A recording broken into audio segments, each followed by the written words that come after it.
Now you think about the F-100. The F-100 was the very first Air Force or military fighter that was capable of supersonic flight and level flight. And I remember as a little kid in high school on its first public display of this new jet fighter. And I vowed that someday I'm going to fly that airplane in Germany. It took almost 15 years to do that. But then that day in Vietnam, after 105th combat mission in North Vietnam, we were hit and on fire, trying to get to the Gulf of Tonkin. And I was thinking about all these guys that were in the Hanoi Hilton. And in 1968, if I'd have got shot down and captured instead of chopped up like one F-105 pilot that I saw, he landed in a rice paddy and the farmers. See, up there, if the civilians got a hold of you, they killed you right on the spot.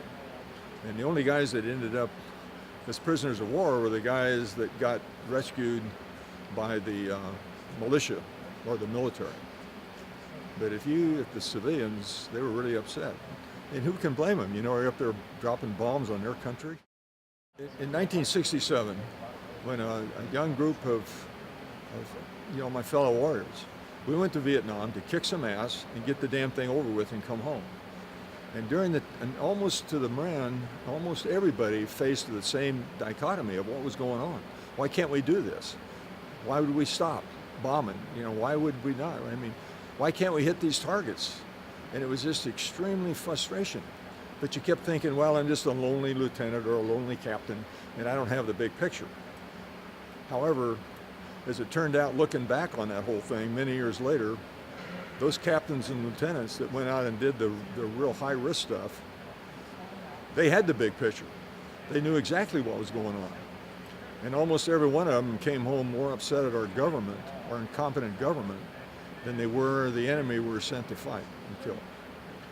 And that was to the man, you know, what a shame. Here's a bunch of young warriors that went, you know, for God, the flag, and country. And then you get involved in something like that, and then that's really tough. In that morning, my last mission, 105th in North Vietnam, we pulled off, well, we were down doing something we shouldn't have been, lower altitude. And set of circumstances that brought us down there, you know, at low altitude on this damn truck. We were doing a test mission for some local F-100s to come up there and actually drop bombs and hit our target. Because a lot of the fighter guys that came up there, all they could do is hit the ground. A lot of them nowhere near our target. It was frustrating after a while. See, our missions were 5 and 6 hours long. We had multiple refuelings. That was one mission. So we'd stay in country an hour and a half at low altitude, and then go out and refuel and come back and do the whole thing over again for about 5 and 6 hours. One mission, 5 and 6 hours, maybe multiple penetrations from refueling, but we only got credit for one sortie. Where most of the guys that we put in, the fighter bombers that came in, they were over the country probably less than 15 minutes. They come in at high altitude, we mark the target, they drop their bombs and leave. But we were up there all day or all morning. But on that last day, you know, the realization, if you want to go in and be involved in those high-risk things, a warrior has to accept the fact, it says, I ain't going to make it. And when you accept the fact that you're not going to make it, you're not going to survive this, then you can go and do your duty. You can go and hit the targets, and you can do the things you have to do. And if you thought that you might survive, and you had to be very careful because for your survival, there's no way you can do your job. And so almost everybody says, I'm not going to survive. And that morning in August of 1968, we pulled off the target, bang, fire, burning, dumping fuel.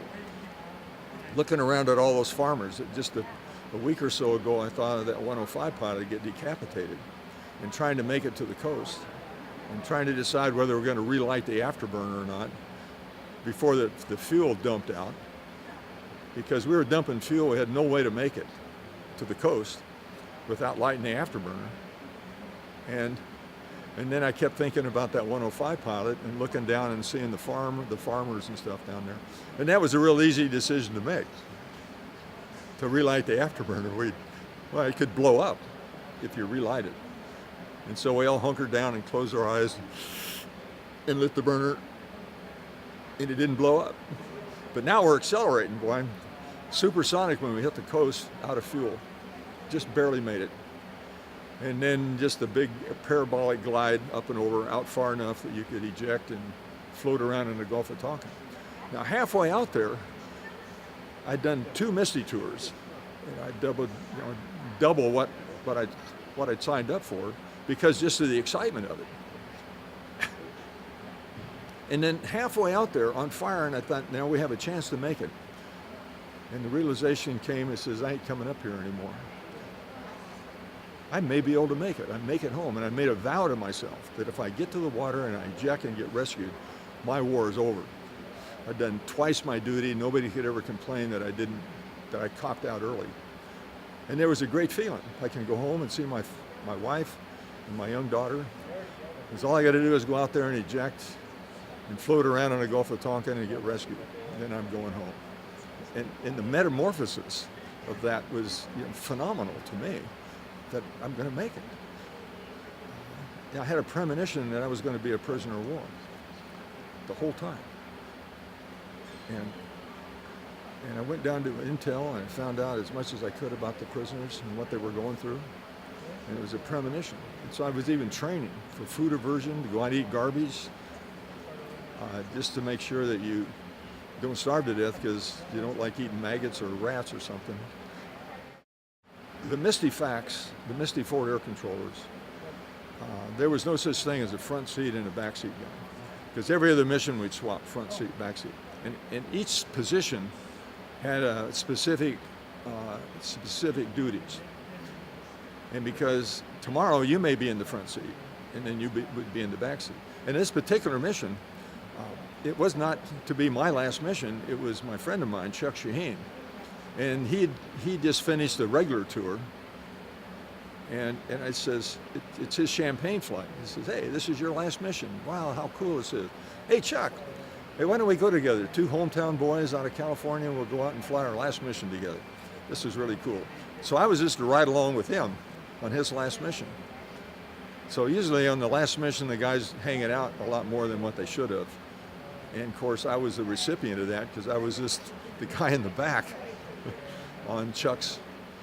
I had 105, and I think Chuck had 67 missions, and he was going home. And I just going to ride along with him. And so he ended up getting shot down. We both got out okay. And,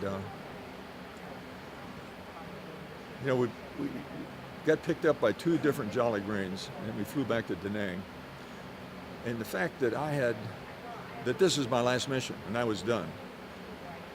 And when we got in the helicopter, I wrapped up in a blanket and went to sleep. I mean, just the relaxation. I mean, here you are, you just got shot down over North Vietnam, and now you're in the helicopter and you're going to go to sleep.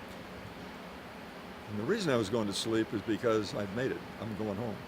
This is my life. Just survived this damn thing. What a relief. I'm going home.